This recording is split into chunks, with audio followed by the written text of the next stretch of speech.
Les troupes russes ont récemment pris le contrôle du village de Yasenovoye, une avancée significative dans le contexte du conflit en cours en Ukraine.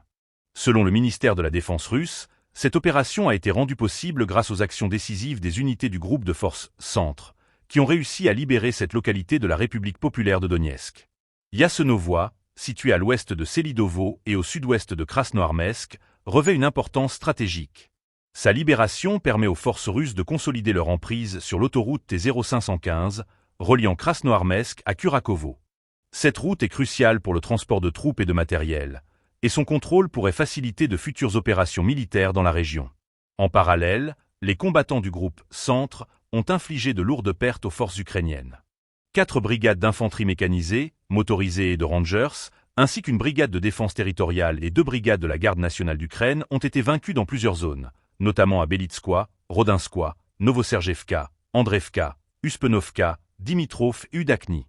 Cette série de succès militaires souligne la capacité des forces russes à mener des opérations coordonnées dans des zones de conflit intenses.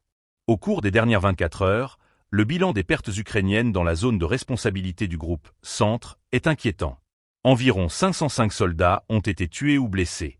En outre, les forces ukrainiennes ont perdu un réservoir, un véhicule blindé de combat, 4 pièces d'artillerie et 7 véhicules. Ces pertes témoignent de l'intensification des combats et de l'efficacité des opérations menées par les troupes russes. L'évolution de la situation sur le terrain soulève des questions quant à la capacité des forces ukrainiennes à résister à cet élan. La prise de Yasenovoye, couplée aux pertes significatives subies par les unités ukrainiennes, pourrait avoir un impact durable sur le moral des troupes et sur la dynamique du conflit. Les jours à venir seront cruciaux pour évaluer les conséquences de ces développements sur les opérations militaires en cours.